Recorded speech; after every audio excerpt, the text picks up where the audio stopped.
Assalamualaikum warahmatullahi wabarakatuh. Rabbi israh li sadri wa yassir li amri wahlul 'uqdatam min lisani yafqahu qawli. Rabbi zidni ilman warzuqni fahman. Selamat malam para hadirin sekalian.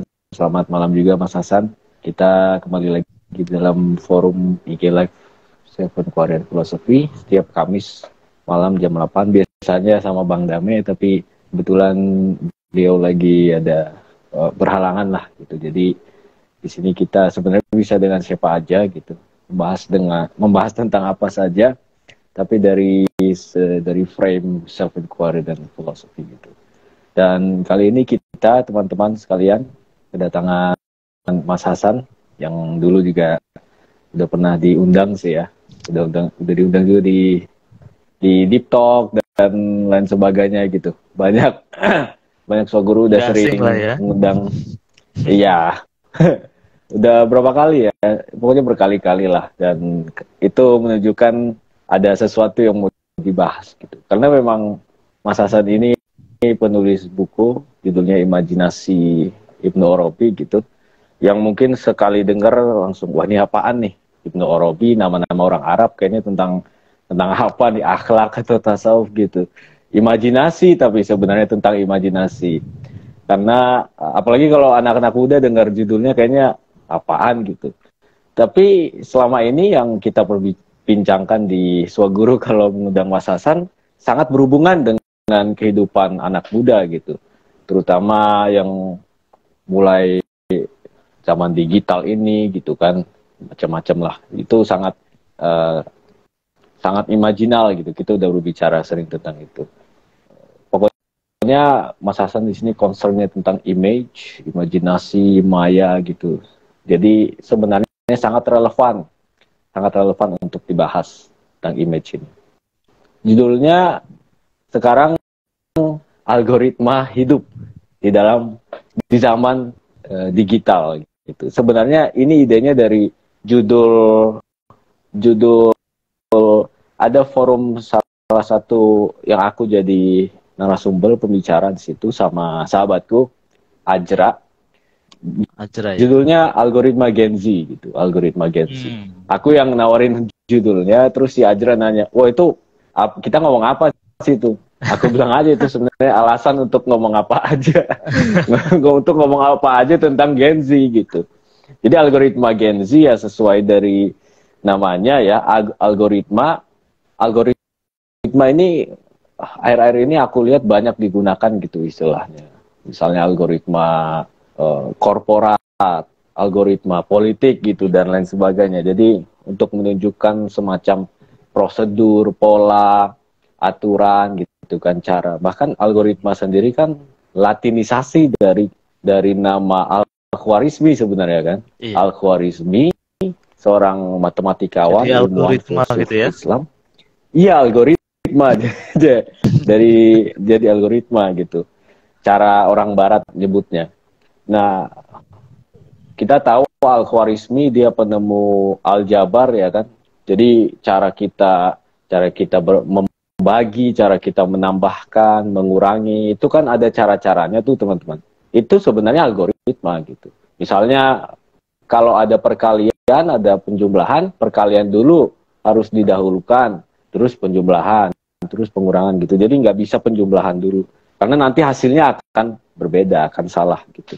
So it's basically tentang pola, tentang pattern, tentang aturan tak disadari yang sebenarnya mengatur kita gitu. Nah, sebelum ke Mas Hasan, menurutku sih bisa dibilang algoritma hidup kita ini bisa dibilang kayak apa ya?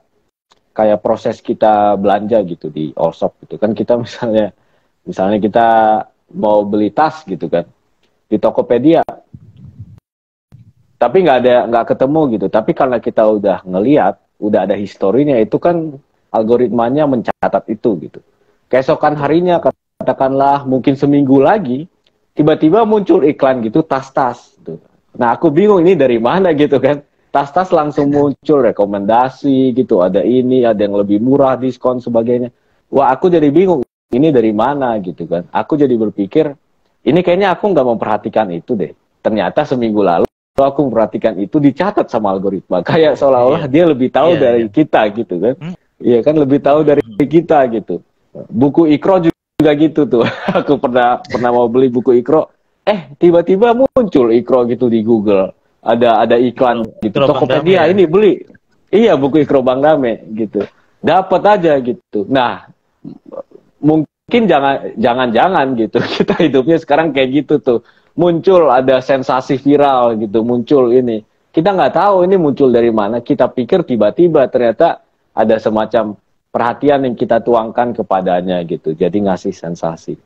Nah, terus juga mungkin di sini kita bisa berbicara tentang sebelumnya kan di Deep Talk juga, terus yang di IG Live ini juga pernah Mas Hasan menjelaskan perkembangan zaman teknologi gitu kan. Tapi perlu juga kita bukan hanya berbicara tentang dunianya, tapi siapa yang tinggal di dunia itu. Gitu. Jadi generasinya, penghuninya siapa gitu. Jadi mungkin nanti bisa kita elaborasi juga perihal perubahan algoritma hidup dari generasi satu ke generasi lain itu gimana gitu. Apalagi generasiku yang disebut digital native, generasi pribumi digital gitu. Pribumi digital bisa dibilang. Karena emang udah tinggalnya di situ, habitatnya di situ. Itu aja mungkin kira-kira sebagai pengantarnya. Silakan, Mas Hasan mau dari mana aja? Ya. Ya, terima kasih Bang Arif. Kita interaktif aja ya. Kita tanya jawab, atau kalau bisa nanti Bang Arif juga ikut menimbrungkan idenya seperti apa. Jadi teman-teman, bismillahirrahmanirrahim, dengan nama Tuhan yang Maha Pengasih dan Maha Penyayang. Assalamualaikum warahmatullahi wabarakatuh. Waalaikumsalam. Alhamdulillahirabbil alamin, sholatu wassalamu ala asrofil anbiya'i wal mursalin, sayyidina wa maulana Muhammadin wa ala alihi wa ashabihi ajmain, amma ba'du. Rabbis shrah li sadri wa yassir li amri wahlul 'uqdatam min lisani yafqahu qawli, amma ba'du. Terima kasih Bang Arif, ini judul yang sangat luar biasa sebenarnya. Bukan hanya terkait sama dunia digital, tapi juga kehidupan kita sebenarnya tercipta karena sebuah algoritma. Tadi Bang Arif bilang bahwa algoritma itu terkait sama Al-Khwarizmi. Al-Khwarizmi kita tahu kan ahli matematika ya. Nah, Al-Khwarizmi itu sebenarnya membahas urutan berpikir, urutan logis bagaimana kita itu berpikir kan. Sebenarnya kan gitu kan. Kita punya permasalahan nih, permasalahan angka atau permasalahan apa. Tapi kalau kita nggak tahu cara aturan atau urutan berpikirnya, akhirnya kita tidak dapat pada kesimpulan yang benar gitu kan. Pasti ngacak gitu nanti. Nah, berarti ada urutan. Tadi Bang Arif juga bilang bahwa saya tadi dari kemarin ya melihat Tokopedia tentang misalkan tentang gadget atau tentang beli keperluan dan sebagainya. Tahu-tahu aku membuka Facebook atau membuka apapun platform digital yang saya buka, di situ tiba-tiba kayak nongol gitu kan. Ada semacam pop-up iklan yang kemudian menjejali platform media kita kan. Bahkan kalau kita buka Tokopedia lagi, seolah-olah kita disuguhi pada sesuatu yang relate gitu kan. Itu terkait sama urutan berpikir. Nah, Bang Arif tadi juga sudah bilang bahwa ternyata kalau kita sadari, kalau kita cermati, ada namanya histori, ya kan? Coba kalau kita buka HP kita, buka akun YouTube maupun Google kita, di situ kalau kita lihat di setting, itu di situ ada kolom histori. Apapun yang telah kita baca, apapun yang telah kita ketik di situ, itu histori kita itu mencatat. Ya kan? Ada aktivitas di situ, browsing, di situ tercatat, ada dalam histori. Nah, ini penting teman-teman.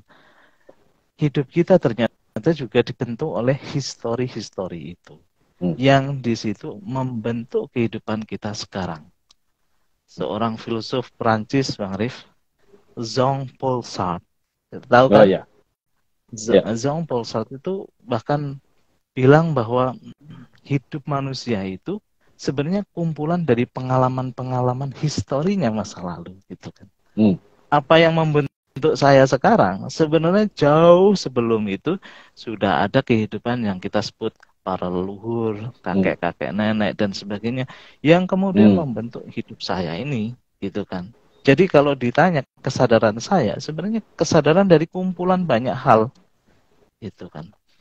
Makanya kita mungkin perlu mundur jauh dulu untuk mengamati bahwa sebenarnya mengendalikan hidup kita itu coba mulai kita cermati. Apa sih itu? Nah, kalau kita belajar tentang agama, tentang spiritualitas itu jadi clear Bang Arif. Sebelum kita masuk ke dalam dunia digital ya, ini kita mundur dulu, mundur lebih jauh dulu. Nah, nanti kalau ada pertanyaan, jangan sungkan-sungkan langsung masuk, gak apa-apa Bang Arif. Atau teman-teman ini juga teman-teman yang nonton. Iya, di kolom chat ya. Jadi kalau dalam perspektif spiritual atau perspektif agama sudah dijelaskan bahwa ternyata kehidupan kita yang kita sebut kita sekarang itu sudah ada benih-benih masa lalu, benih-benih histori yang sudah ditanam oleh orang tua kita, bahkan keturunan keberapa kita gitu kan. Jadi di atas kita berapa puluh generasi itu sudah sebenarnya membentuk diri kita. Benih-benih yang sudah dibikin. Benih-benih jangan dibayangkan sesuatu yang abstrak ya. Enggak. Contohnya misalkan karakter kakek saya itu nurun, terwariskan dalam diri saya. Ya kan? Terus bukan hanya itu, misalkan penyakit yang kita sebut penyakit bawaan dan sebagainya itu diwariskan. Itu kan pola, membentuk sebuah pola. Contohnya kalau orang tuanya itu mempunyai keinginan tertentu, aku besok kalau punya anak pengen saya jadikan dokter.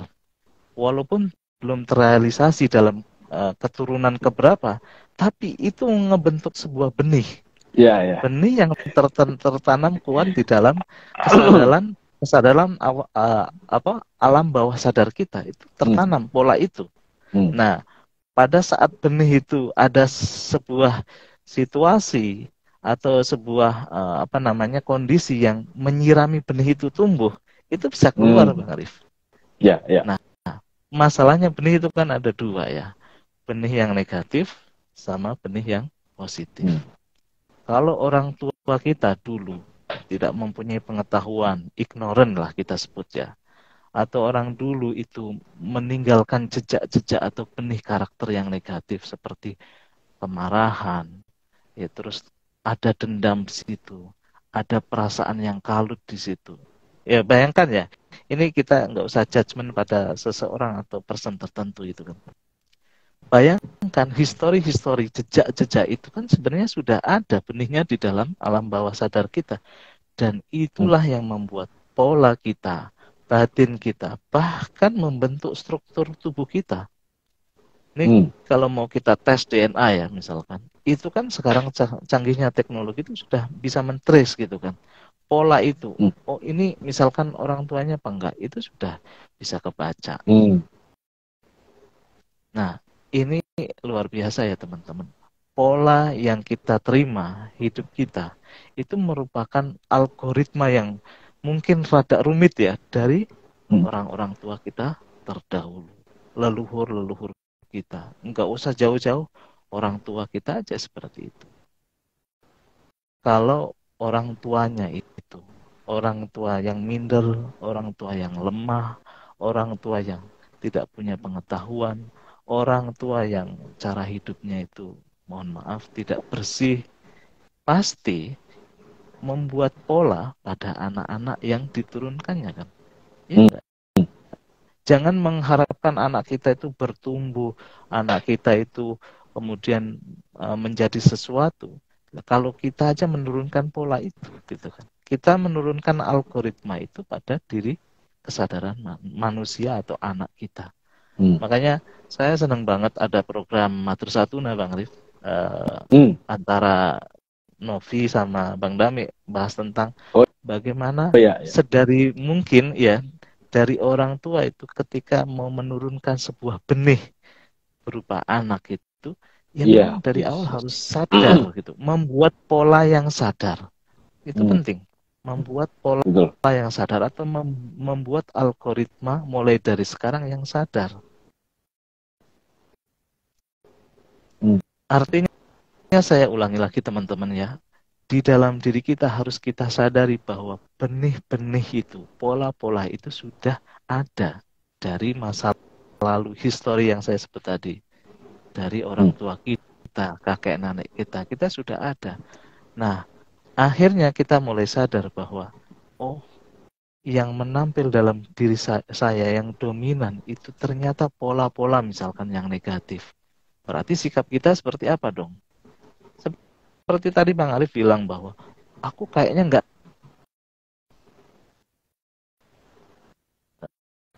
sorry ada telepon masuk. Tanpa kita sadari, kita kan lupa kan, ada histori kita pernah cari apa di Tokopedia, cari apa di Shopee dan sebagainya. Tiba-tiba ada rekomendasi, nggak mungkin kalau nggak ada histori itu ada rekomendasi, iya kan? Betul, betul. Nah itu menarik nggak, coba kalau kita punya bibit kemarahan di dalam diri kita, kan sudah ada pola sebelumnya nih, ada bibit ignorant, kemalasan, ada bibit di situ ada diri kita itu pengen yang namanya sombong dan sebagainya. Coba mulai sadari, berarti ada histori sebelumnya yang sudah ditanam, histori sebelumnya yang sudah terpola. Ya jangan disalahkan orang tua kita dahulu, kakek nenek kita terdahulu, nggak usah disalahkan, tapi perlu disadari bahwa benih ini ternyata sudah membentuk algoritma hidup saya. Makanya kalau saya kemudian menggagas sama Bang Dame, sama teman-teman di Suakuru maupun Madrasah Tuna itu, bagaimana membuat sebuah komunitas atau membuat sebuah pendidikan yang menyadarkan ini. Ya. Bahwa untuk mengubah pola atau mengubah algoritma itu tidak mudah loh Bang Arif. Tidak mudah. Dan tujuan pendidikan itu salah satunya, bahkan menurut saya ya, satu-satunya adalah mereformat pola-pola itu atau mereformat benih-benih itu, atau kita sebut algoritma. Itu algoritma yang sadar yang justru kita menyambungkan dengan sang asal yaitu Tuhan, biar kualitas Tuhan itu manifest, biar kualitas Tuhan itu terpola dan menjadi algoritma diri kita, bukan algoritma histori yang sudah dibentuk itu, bukan. Maka itu namanya pendidikan yang sesuai dengan fitrah gitu. Pendidikan yang sesuai dengan fitrah diri manusia. Selama ini kan pendidikan bukan itu. Nah ini kan jadi menarik kan membahas tentang algoritma kan. Nah ini teman-teman, ini penting sekali. Karena apa? Tanpa disadari masyarakat kita, ya kan, dogma agama, tanpa disadari teman-teman kita yang nggak sadar, itu juga menciptakan pola dari eksternal ke internal diri kita loh, masyarakat, sosial. Benar nggak Bang Arif? Apalagi sekarang masyarakat kita sudah borderless ya, sudah media sosial itu di tangan kita bisa berteman seluruh dunia, kita bisa jadikan teman. Pola-pola yang dari luar itu bisa masuk membentuk algoritma diri saya. Makanya kan dalam ajaran Zen Buddhism, saya kebetulan baca bukunya Thich Nhat Hanh itu loh Bang Arif. Itu luar biasa buku itu, mengajarkan kita gini, kalau diri kita belum kuat menciptakan pola sendiri, menciptakan algoritma yang terhubung dengan semesta tadi, Tuhan itu, coba kita kumpul komunitas, kita kumpul masyarakat, kita kumpul orang-orang, kalau bahasa agamanya orang-orang yang soleh. Orang-orang yang soleh, berarti orang-orang yang sudah menciptakan algoritma yang baik, ya kan? Algoritma kehidupan yang tersambung dengan Tuhan, gitu kan? Makanya jangan kumpul sama orang-orang yang membuat kita atau komunitas yang membuat kita itu justru downgrade. Itu akan menciptakan pola, meninggalkan jejak di dalam diri kita. Ini penting sekali. Kalau kita sudah terpola dengan pola-pola yang diciptakan masyarakat secara ignorant, tidak sadar itu, nah diri kita lah justru yang akan terkendalikan oleh algoritma itu. Ini kan bahaya ya. Jadi bayangkan ya, masyarakat yang dalam tanda kutip tidak sadar itu mempola hidup kita. Jadi kita jadi ladang algoritma masyarakat itu kena ke kita gitu. Nah, ini bahaya. Makanya coba cek diri kita, kita sudah bisa menciptakan pola itu, menjadi orang yang sudah kuat, atau kita masih lemah. Lemah dalam arti ya, kita gampang terkena pola-pola yang diciptakan oleh orang lain. Nah, itu kan bisa dicek kok, gampang itu. Kadang-kadang kalau kita berteman atau kita ketemu sama teman lama dan sebagainya, kadang-kadang kalau diri kita itu lagi lemah, lagi low, kita energinya lagi low, kita tuh gampang terpengaruh tuh. Omongan-omongan dia itu masuk ke kita, sehingga apa yang benih yang sudah ada, benih negatif itu keluar dan mempengaruhi kita. Kadang-kadang itu kita capek, itu sampai ke badan kita loh. Itu kan artinya diri kita itu masih lemah.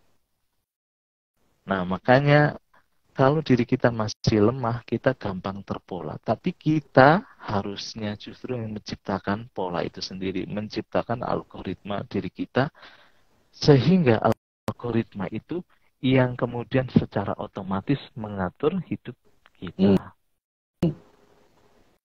Ini bisa dicoba untuk misalkan membentuk kebiasaan-kebiasaan baik. Kan gitu kan? Kebiasaan sesuatu yang berulang, contohnya sholat, contohnya ibadah, contohnya apapun lah yang sifatnya ritual, itu sebenarnya menciptakan pola.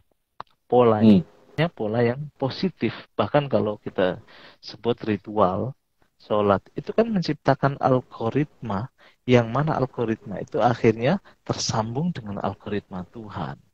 Itu penting, itu penting. Tapi kalau keseharian kita, kebiasaan kita, habit kita justru berantakan gitu kan. Bangun pagi berantakan, terus tidur juga berantakan. Kegiatan yang kita lakukan keseharian berantakan. Itu polanya juga berantakan, algoritmanya juga berantakan. Nah, disitulah kita bisa melihat, Bang Arif, kalau kita itu tidak terpola dengan positif, dengan baik, kita itu akhirnya apa? Diombang-ambing oleh pola yang datang. Karena menciptakan diri yang lemah. Makanya bertemanlah dengan teman yang baik. Kita memilih lingkungan yang baik juga, memilih kelompok yang baik juga. Akhirnya apa? Itu memberikan ambience, memberikan masukan pola yang baik juga bagi diri kita. Karena aku yakin kok setiap manusia itu kalau tidak dibiasakan, kalau nggak habitnya itu baik, akan gampang terkena habit yang kurang baik. Itu kan sebenarnya dalam Al-Quran sudah dikatakan kan, memang pola yang buruk itu gampang banget terkena ke kita. Iya enggak? Ya, lebih kena hal buruk. Lebih gampang mana membiasakan pola atau algoritma yang baik ketimbang yang buruk. Gampangan yang buruk. Gampang masuk juga yang buruk. Makanya kalau kita nonton misalkan di YouTube nih, itu aja dari tontonan kita bisa lihat loh, orang ini kecenderungannya kemana, algoritmanya kemana gitu kan. Nggak usah gitu Bang Rik, melihat orang itu gampang. Keseharian dia, pola dia, algoritma dia itu cenderung kemana, itu bisa kebaca. Dan orang ini akhirnya algoritma kehidupannya menuju kemana juga kita bisa baca. Nah itu loh canggihnya algoritma itu. Iya kan? Ya, betul. Nah di situ makanya perlu yang namanya pendidikan. Pendidikan itu sebenarnya menciptakan pola. Tapi kalau pendidikan kita saat ini yang algoritma itu cenderung menjadikan manusia itu terpola, mekanistik gitu kan. Ingin menjadikan orang-orang itu buruh pabrik atau pegawai PNS, pegawai korporasi, itu kan tidak memanusiakan manusia kan akhirnya. Pola yang dibikin itu, yes. walaupun cenderung sekarang juga Mungkin pemerintah sudah mulai sadar itu dengan revolusi mentalnya ya, tapi ya menurut saya belum sampai menyentuh ke itu sih. Ya. Makanya sebenarnya penting menciptakan pola itu, menciptakan algoritma itu, karena ini efeknya jangka panjang ke anak cucu kita. Coba dengan slogan bahwa kenapa orang tua kita dikenal gitu kan? Itu kan karena pola yang telah dibikin. Iya kan? Amaliyahnya baik, orang tua kita dikenal sebagai orang baik dan sebagainya, itu kan sebenarnya algoritma yang dibikin. Iya enggak? Ya. Kalau dalam bahasa agama itu kita bisa katakan sebagai karma. Karma itu mean action, segala sesuatu yang dilakukan. Apa yang dilakukan kan bisa 3 macam action. Pertama di pikiran, karena sebelum ada action melalui kata-kata, action melalui perbuatan, pikiran itu sudah melakukan action duluan kan, melakukan pola dulu gitu kan. Nah, itu kalau kita sebut sebagai karma perbuatan, itu disebut sebagai karma hetu. Tapi kalau akibat dari action itu namanya karma pala. Itu ada istilah-istilahnya aja. Tapi kalau dalam Islam sebenarnya dosa dan pahala itu kan sebenarnya algoritma, Pak Alif. Ya. Ya apa yang kita lakukan positif ada rewardnya berupa pahala. Itu kan berarti kita membuat algoritma juga. Kalau ada pahalanya nanti pahalanya surga. Berarti kebahagiaan.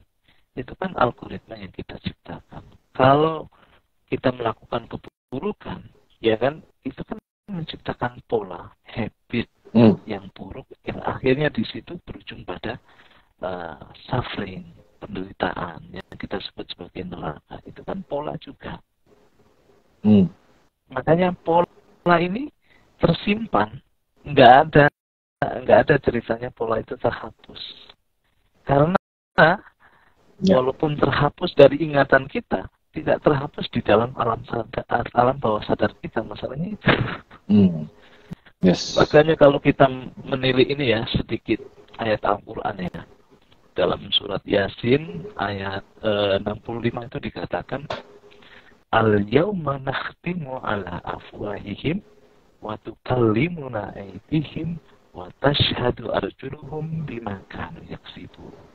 Walaupun kita lupa nih melakukan dosa, kata Tuhan, al-yawma nakhtimu, pada waktu mulut kamu itu ditutup, disitulah tangan-tangan sudah mulai bersaksi, berkata bahwa oh iya dulu aku pernah begini, aku pernah begitu dan sebagainya. Iya kan? Itu kan pola. Iya, tadi Bang Arif bilang walau iya aku lupa kenapa misalkan di Tokopedia muncul ini, muncul itu. Walaupun kita lupa, iya kan? Tapi history itu ada. Betul. History yang diciptakan oleh tangan kita, action tangan kita, kaki kita dan sebagainya. Makanya al-yauma nakhtimu ala afwahihim, hari di mana mulut kita itu dikunci, mulut kita itu tidak bisa berkata lagi, ditutup gitu kan. Tapi waktu kalimuna aydihim wa tashhadu arjuluhum bima kanu yaksibun. Tetapi apa yang dilakukan oleh tangan, dilakukan oleh kaki, semuanya itu berbicara karena ada historinya. Ada historinya di fisik kita, ada historinya di alam bawah sadar kita. Nggak bisa mengelak kan? Dan yang menciptakan kebahagiaan, suffering dan sebagainya, itu kan hasil dari perbuatan itu. Makanya tadi saya kutip oleh filsuf Prancis Jean-Paul Sartre itu, ya kita adalah apa yang kita perbuat, kumpulan dari perbuatan-perbuatan itu yang menciptakan pola sehingga menjadi diri kita yang sekarang ini. Itu kan penting ya, kalau kita tidak sadar. Nah, baru kita bahas tentang bagaimana algoritma terkait sama. Nah, sekarang. Iya penting kan. Nah, tidak jauh dari prinsip ya tadi yang saya katakan ya, bahwa karena kita memakai sekarang media platform misalkan smartphone yang di situ terhubung dengan sistem server. Kalau dalam diri kita kan alam bawah sadar itu yang tugasnya itu cuma nyimpan gitu kan, ya enggak? Diri kita saat kita membuka HP itu, aktivitas apapun yang kita lakukan di HP itu sebenarnya terhubung dengan server yang namanya Google. Kalau Android ya, kalau iOS ya kan, apapun aktivitas yang kita lakukan di Apple kita, misalkan di di iPhone, laptop maupun di HP, iPhone gitu kan, iPad dan sebagainya, tanpa kita sadari itu terhubung. Saat kita online itu kita terhubung dan semua aktivitas itu tercatat dalam server punyanya Apple, server punyanya Google, server punyanya YouTube dan sebagainya. Ngeri nggak kita? Sebenarnya apapun yang kita lakukan, baik itu terhubung dengan kamera dan sebagainya, itu tercatat semua, Bang Arif. Kayak tadi, ayat tadi kan jelas kan. Walaupun kita tidak ingat nih, tapi itu sebenarnya tercatat. Memorinya sudah ada, historinya sudah ada. Makanya, kalau kita nonton Social Dilemma ya, itulah yang menjadi bahan oleh Google. Sebenarnya Google kan nggak punya produk. Sekarang aja bikin smartphone, sekarang yang bikin produk platformnya. Tapi Google pada awalnya itu nggak punya produk. Produknya siapa? Ya kita.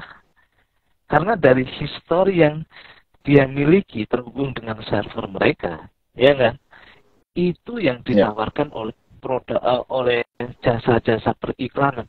Ini loh orang ini, itu kesukaannya ini, kecenderungannya ini. Sehingga kalau kamu beriklan, iklannya cocoknya ini, cocoknya ini. Coba bayangkan, mereka itu canggih.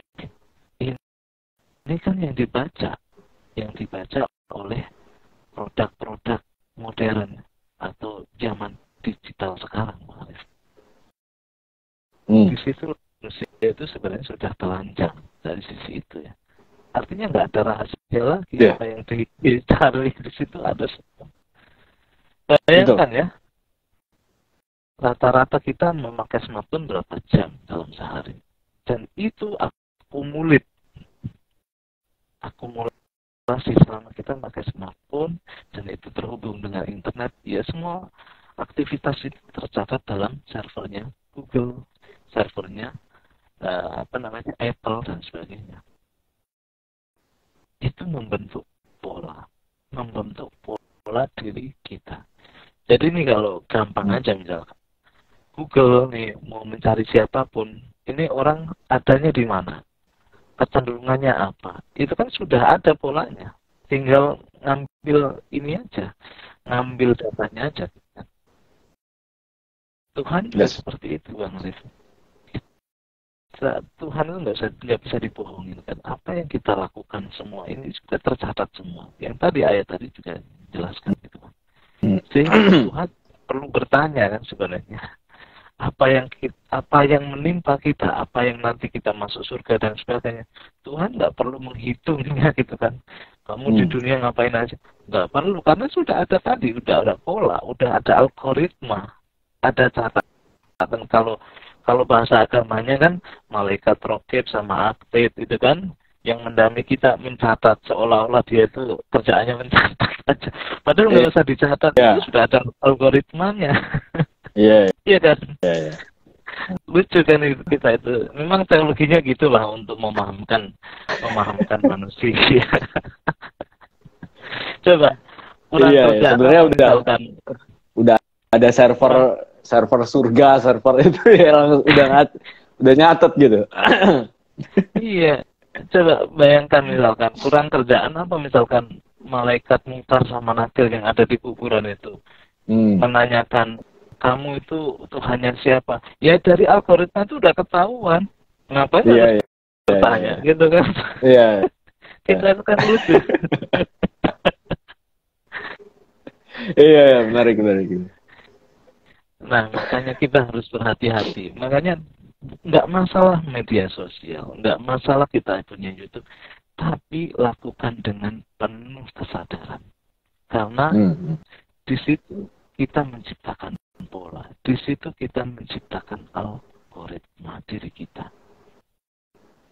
Sama teman-teman misalkan yang masih suka netizen di Indonesia kan terkenal pedes, omongannya kasar dan sebagainya. Kalau kita punya teman-temannya kayak gitu ya, nggak usah dimusuhi dan nggak usah dijelek-jelekan, tapi coba disadarkan aja. Ketika kamu ngomong di situ, di semesta digital itu yang kita sebut sebagai media sosial atau kita sebut sebagai dunia maya. Jangan lupa loh, kalau kamu melontarkan apapun di dunia digital, itu ada jejak-jejak digital. Yang tadi, yang kita sebut sebagai pola tadi, kita sebut sebagai algoritma tadi. Jejak digital itu tidak bisa mungkin dihapus.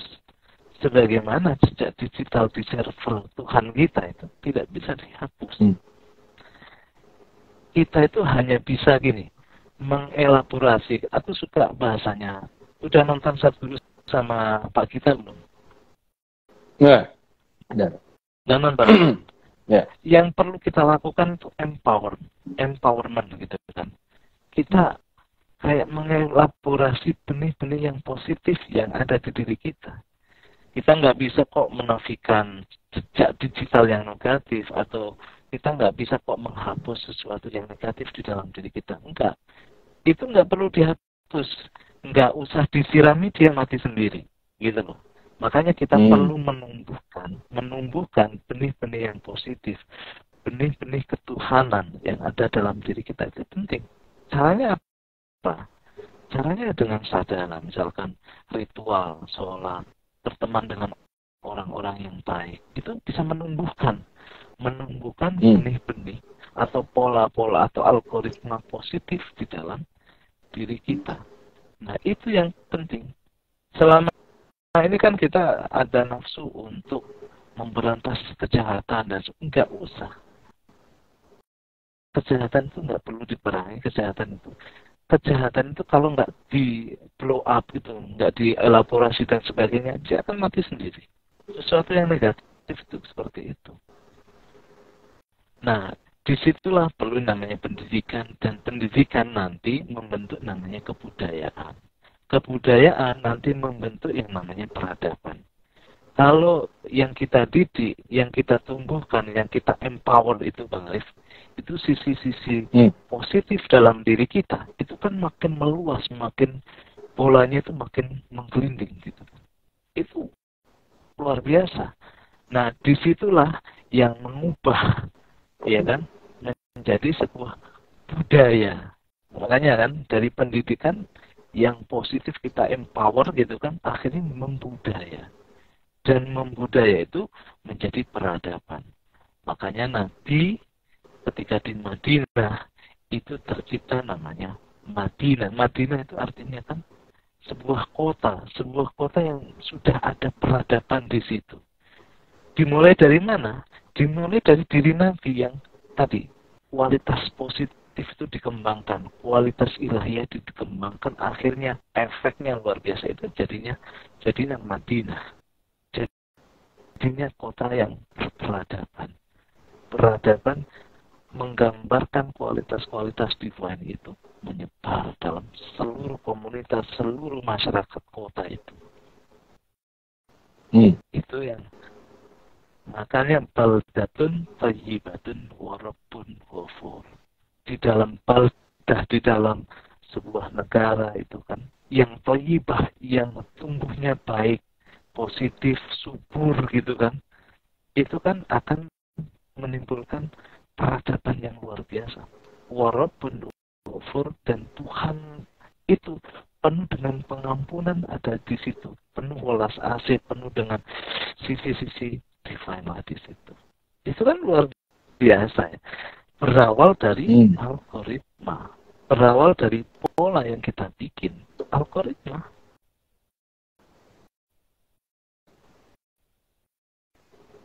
Gimana Bang Adis? Oke. Penjelasannya ini seru nih, makin seru karena udah dikaitkan dengan pendidikan, terus dengan peradaban gitu. Kita masuk ke pertanyaan aja ya. Ini ada pertanyaan dari boleh. teman-teman nih. Dari Bu Herlina, ada gak Mas yang algoritmanya catch all? Catch all itu maksudnya apa ya? Serba mencakup gitu atau gimana? Kita perlu sadar memilih lingkungan pertemanan, ya Mas. Iya, betul. Iya, tadi udah dijelaskan juga ya. Ini dari Bu Radbahvan. Kalau fitrah itu apakah bentuk algoritma juga ya dari Tuhan? Manusia cinta kepada peace, love, terus. Mohon pencerahannya. Iya, benar. Tadi yang kita sebut sebagai fitrah. Fitrah itu kan sebenarnya algoritma juga. Fitrah itu kayak semacam cetakan, pola, itu kan.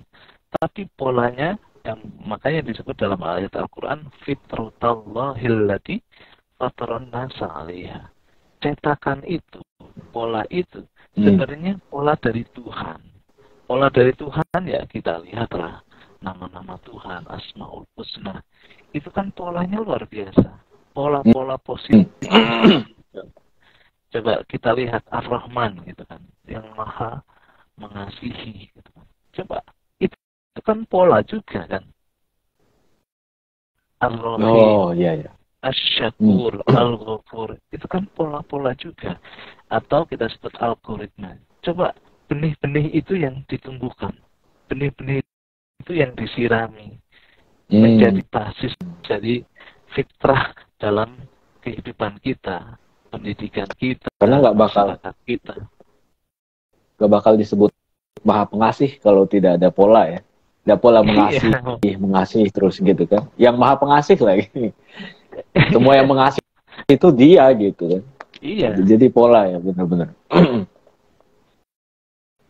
Dan coba yang dielaborasi, yang di-empower itu yang itu.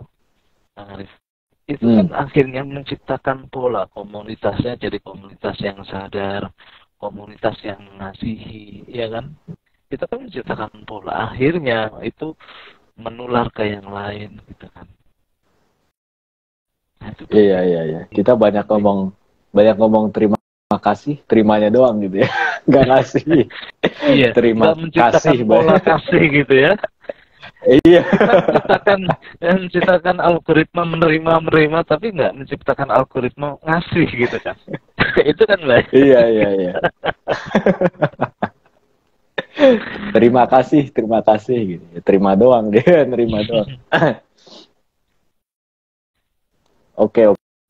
Ini menarik ya pembicaraan tentang algoritma ini, terutama tadi ketika dikaitkan dengan dunia digital yang algoritmanya semakin kompleks gitu. Dan ironisnya semakin gak disadari di algoritma. Makanya bener banget tadi kata Mas Hasan, kalaupun ada bentuk pendidikan yang perlu kita praktikkan gitu, kita bagikan adalah pendidikan yang menyadari algoritma ini gitu.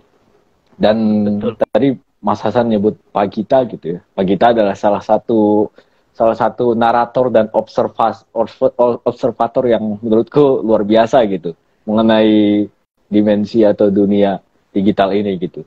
Karena dia bilang gitu di satu video, kita sekarang melihat generasi Z, generasi digital ini adalah generasi yang diasuh oleh TikTok gitu kata beliau. Diasuh oleh TikTok, Twitter, Facebook, Instagram gitu. Jadi perhatiannya itu semua ke situ gitu. Dan gara-gara itu menciptakan histori, menciptakan informasi identitas dia gitu kan. Jadi diri dia gitu. Dan gara-gara diri dia persis seperti TikTok, serapuh TikTok juga gitu. Sebegitu hingar-bingar TikTok juga gitu jadinya. Dan itu banyak banget. Akhirnya ada insecurity, ada overthinking. Ini menurutku jadi apa ya? Jadi frame berpikir yang bagus banget untuk kita nanti mau bicara tentang masalah-masalah anak muda, insecure, overthinking itu benar-benar strukturnya sama gitu. Overthinking. Itu kan bukannya kayak pop-up pikiran kan. Pop-up aja itu muncul gitu kan.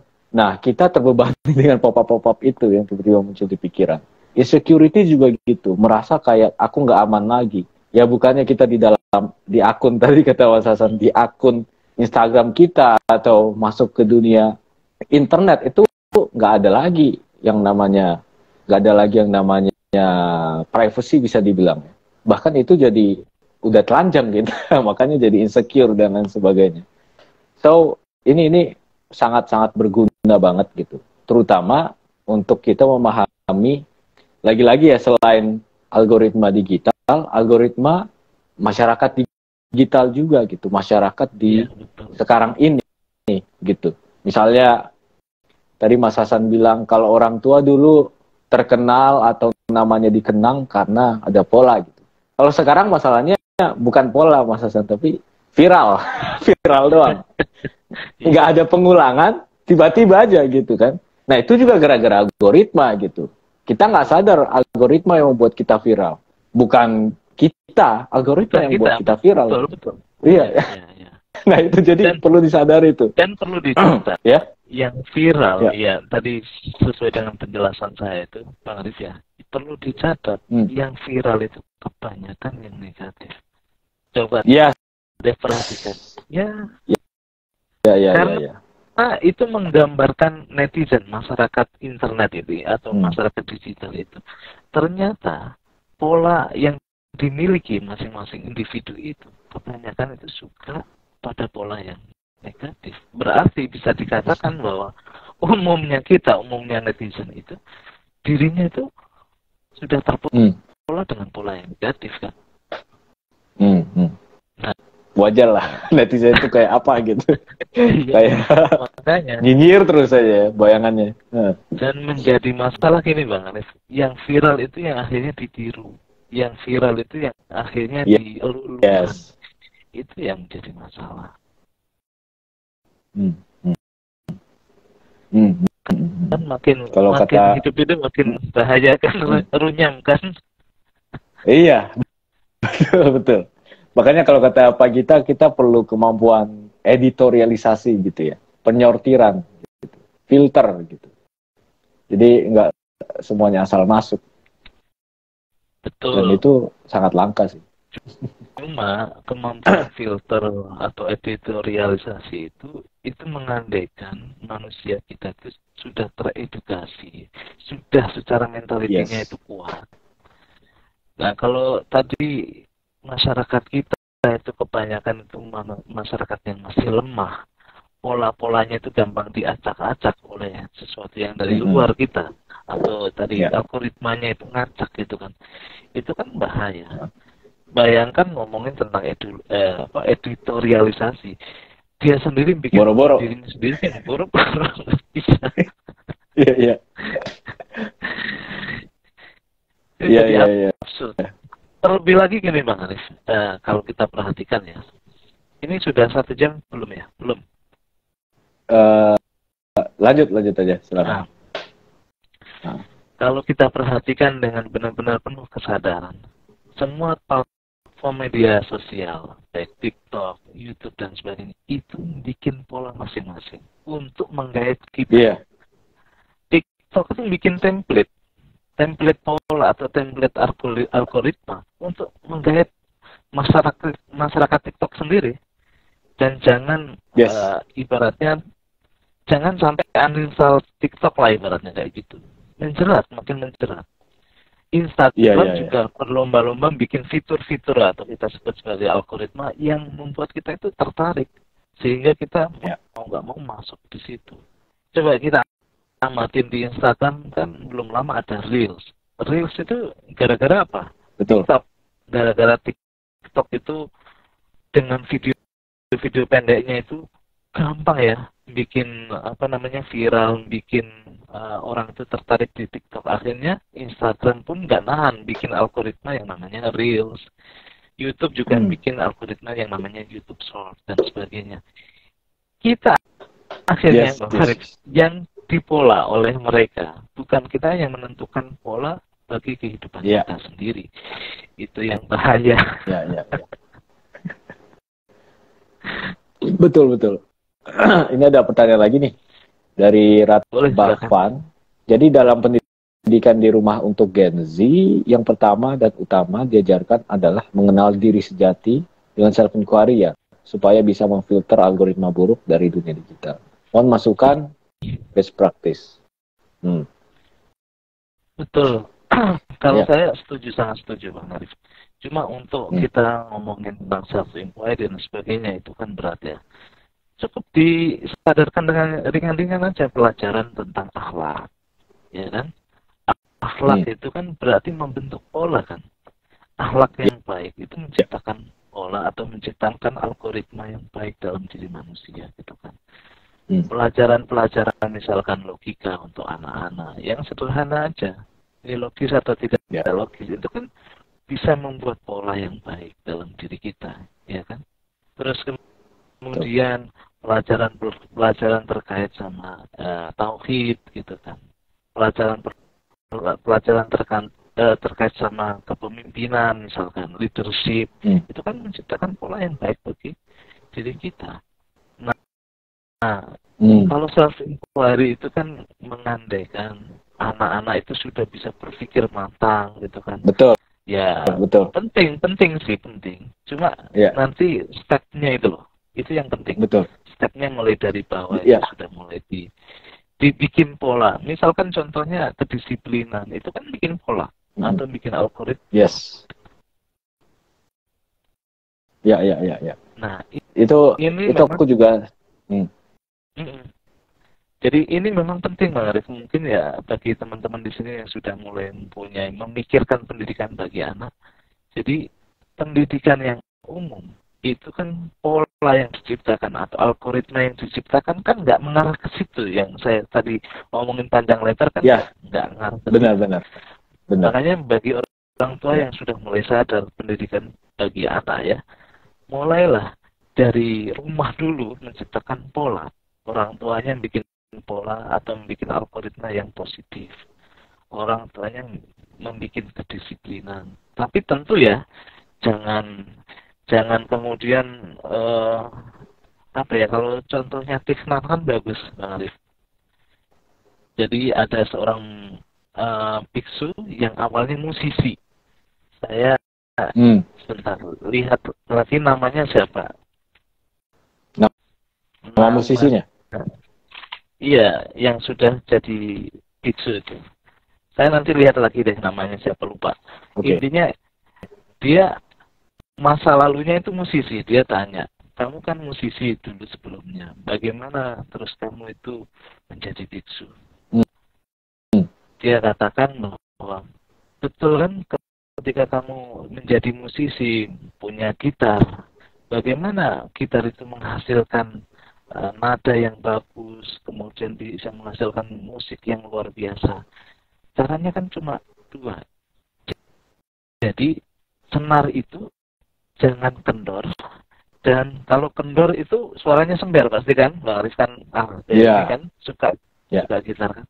Tapi juga jangan terlalu kenceng. Kalau terlalu kenceng itu putus, ya kan. Jadi untuk menghasilkan nada yang luar biasa, nada yang bagus itu ada di dua belah, ada di tengah-tengah antara kendor sama terlalu kencang tadi. Menerapkan pola bagi anak-anak, pendidikan bagi anak-anak, jangan terlalu dikasih terlalu kendor.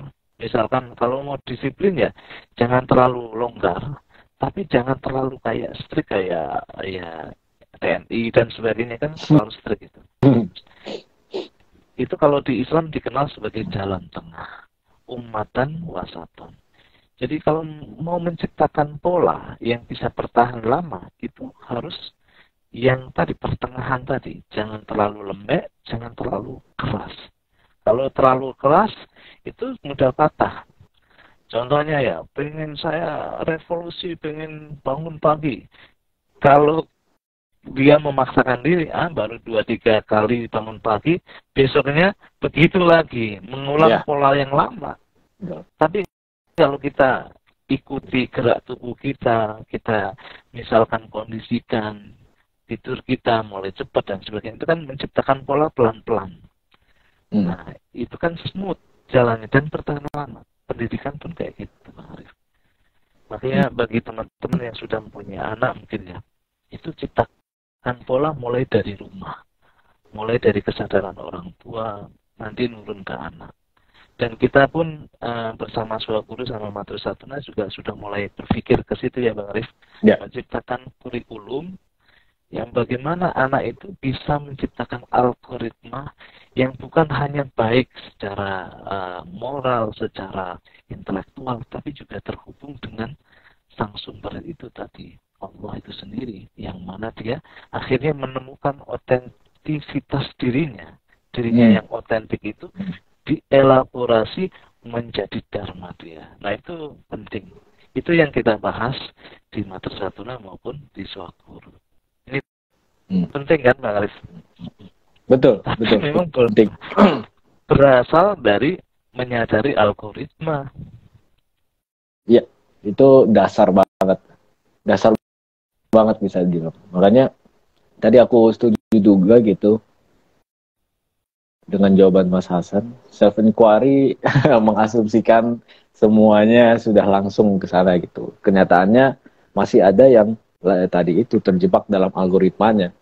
Jadi kalau teman-teman juga penasaran di belakang live IG ini, jadi kalau udah off cam itu aku dan Bang Dawe sering kita kayak klarifikasi ide gitu. Ini maksudnya apa, ini maksudnya apa gitu kan. Sama Mas Hasan juga aku yakin juga sering gitu. Penting juga Bang Arif. Iya, jadi yang dilakukan iya. Bang Arif sama Bang Dami itu saling gini, punya teman untuk saling bertumbuh, itu penting. Nah itu kan akhirnya menciptakan algoritma. Iya, betul. Teman-teman juga mungkin bisa dicoba sama pasangannya sendiri, sama anaknya sendiri. Ciptakan apa ya, kita sebut partner yang mana kita bisa saling mengoreksi pola kita masing-masing atau algoritma masing-masing sehingga jadi teman bertumbuh. Itu penting. Yes, betul.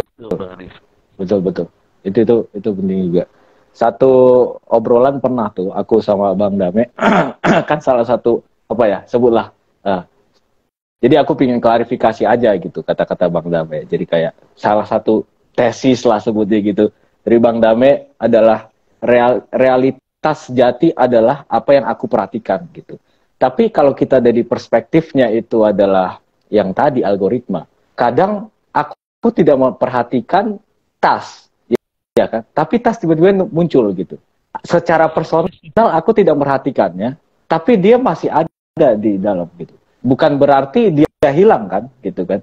Nah seolah-olah jangan sampai salah paham bahwa dengan Bang Dame mengatakan realitas adalah aku perhatikan, jadi tidak ada yang lain gitu. Yang lain masih tetap ada gitu tadi kan. Ada benih-benih itu masih muncul gitu. Jadi aku nanya, aku yang mana gitu? Aku yang mana yang memperhatikan? Dan akhirnya di situ kita berdiskusi bukan personnya gitu. Tapi aku yang tadi, yang lebih subtle tadi itu, yang lebih halus tadi itu. Aku person mungkin nggak sadar bahwa aku sebenarnya sedang menginvestasikan perhatianku kepada tas. Makanya tas tiba-tiba muncul rekomendasi entah dari mana gitu kan. Nah jadi memang akhirnya sampai kepada konklusi kalaupun ada semacam spirituality ya, terus itu memang bukan dari nanya sang aku itu siapa gitu, karena kita menggunakan kata aku itu juga biasa aja gitu kan. Sang aku dianggap yang person itu. Jadi jangan dari situ, mulai dari yang paling dekat. Benar kata tadi Mas Hasan, mulai dari kita mungkin perlu semacam kurikulum untuk bahas apa itu media sosial sebenarnya gitu. Media sosial itu sendiri, algoritmanya gitu kan. Jadi mulai dari situ, mungkin bukan diri sejati, tapi algoritma dirimu. Selama ini kamu ngapain aja, terus kamu perhatiannya apa. Mulai dari situ. Dari situ lebih bagus. Jadi bukan, emang self-inquiry pada akhirnya ujungnya gitu kan. Tapi, dan bahkan dasarnya, tapi kita mulai bertanya itu dari yang paling dekat. Instagram, kamu buka apa aja. Terus juga kita ajak mereka untuk menyadari algoritma Instagram, algoritma TikTok, dan akhirnya algoritma hidup mereka. Karena seringkali kita tidak ada kemampuan, mereka tidak ada kemampuan, kurang reflektif gitu. Kurang reflektif. Jadinya semuanya jalan begitu saja nggak sadar. Padahal tadi ada yang sebutlah tak sadar itu mendikte mereka gitu. Jadi itu algoritma mendikte kita, bukan kita yang mendikte, bukan kita yang berada di atas algoritma gitu. Kita punya kebebasan gitu. Ternyata enggak. Nah, ini dulu menurutku yang perlu dikasih tahu ke anak-anak muda, bahwa lu tahu gak sih lu sebenarnya begini gitu, lu di sini, lu terjebak di sini gitu misalnya tuh. Karena gue juga begitu, menurutku juga yang kurang adalah kita itu kayak jalan di kegelapan, kejedot-kejedot, perlu cahaya gitu, perlu semacam kerangka atau frame of mind tadi yang seperti Mas Hasan berikan, bahwa sudah deh duduk diam dulu, pikirin atau berefleksi gitu algoritma hidup kamu selama ini. Mulai dari situ yang paling dekat. So ini sangat praktikal sebenarnya. Sekalipun kita tadi kemana-mana gitu bosnya. Iya, Mas Hasan mungkin bisa closing statement sekalian ya. Ini kita udah. Oke. Terima kasih. Ya. Ini betul kata Mas. Nggak usah jauh-jauh kita berpikir terlalu luas dulu. Coba duduk diam. Coba mulai amati yang sering muncul di dalam ruang batin kita, ruang pikiran kita. Itu sebenarnya kan dari algoritma yang sudah mempengaruhi kita. Ya kan, muncul tiba-tiba muncul ini, muncul itu. Coba perhatikan aja. Berarti selama ini, ya kita kan sudah dipengaruhi oleh algoritma yang tercipta dari masyarakat kita, dari teman kita, dari saudara kita dan sebagainya, yang akhirnya memenuhi kesadaran ruang pikiran mental kita dan ruang batin kita kan. Makanya mulai dari sekarang coba berlatih untuk sadar. Berlatih untuk sadar itu gimana? Mindful. Melakukan apapun berjalan dengan sadar, makan dengan sadar. Akhirnya apa? Kitalah yang menciptakan algoritma bagi diri kita. Bukan kita didikte atau dikendalikan oleh algoritma yang dari luar kita. Atau algoritma yang dari benih-benih yang saya ceritakan tadi membentuk diri kita. Kuncinya memang di situ. Makanya sebenarnya banyak teman-teman yang ikut mindfulness dan apa. Itu sebenarnya tujuannya untuk itu, Bang Arif. Menciptakan algoritma dengan sadar dalam diri kita sendiri. Nah itu akhirnya kalau kita sudah bisa menciptakan algoritma diri kita sendiri, tidak gampang terombang-ambing oleh algoritma yang lain, disitulah kita bisa kenal siapa Tuhan kita. Di situ jalannya. Itu penting. Dan mungkin kita bisa bahas di next session ya. Kita bahas tentang algoritma semesta, algoritma dan sebagainya. Oke, makasih. Termasuk Bang Arif sebelum closing, Quran juga membuat algoritma sendiri untuk kehidupan kita. Itu. Yes. Penting. Makanya disebut pedoman gitu ya. Ya, makanya nanti teman-teman ya, kalau ini terakhir, kalau kurikulumnya sudah jadi yang kita gagal sama Bang Nami, nanti juga Madrasah Tuna sama Swaguru, kita coba menciptakan sebuah komunitas, menciptakan sebuah pendidikan yang di situ dengan sadar menciptakan algoritma kita yang terhubung dengan Tuhan, gitu kan. Jangan kita yang didikte atau kita yang dikendalikan oleh algoritma yang datang dari luar. Nah itu penting. Sekian dari saya, kurang lebihnya mohon maaf. Bang Arif, terima kasih banyak. Teman-teman yang hadir, makasih banyak. Sampai ketemu di lain kesempatan. Ya, assalamualaikum dari saya. Thank you. Waalaikumsalam. Terima kasih Mas Afar. Ya, terima kasih. Jadi ini kita udah luar biasa kemana-mana. Lagi-lagi ya udah kelihatan pentingnya seperti apa. Intinya sih, marilah sadar dalam kehidupan kita. Sadari algoritma yang selama ini membentuk kita gitu, membentuk kehidupan kita. Karena aku dikabarkan oleh temanku, sahabat kita juga sih, sahabat Swaguru, dan dia sering juga jadi host ini, Gilang. Dia ngeliat akhir-akhir ini algoritma yang mendikte atau membentuk pemikiran anak-anak muda mengenai perempuan dan laki-laki itu berbeda gitu. Laki-laki katanya sekarang dipandang dari masa depan, kalau perempuan dari masa lalunya. Ini kita sempat bahas di DTS, di Deep Talk dengan Bang Damai gitu. Ini sebuah algoritma tersendiri nih gitu. Yeah. Bagaimana kalau laki-laki dipandang masa depannya, kalau perempuan masa lalunya gitu. Jadi kalau buat salah itu di masa lalu. Jadi, nah ini adalah bagian dari masalah atau bagian dari algoritma kolektif yang perlu kita sadari. Dan itu secara tak sadar membentuk tindakan kita. Itulah yang perlu kita sadari. Oke, thank you, terima kasih Mas Hasan, terima kasih teman-teman sekalian. Luar biasa, semoga berkah dan bermanfaat ilmu tadi yang kita dapatkan. Sampai jumpa di pertemuan berikutnya. Terima kasih. Assalamualaikum warahmatullahi wabarakatuh. Assalamualaikum. Ya. Makasih Mas Hasan, makasih.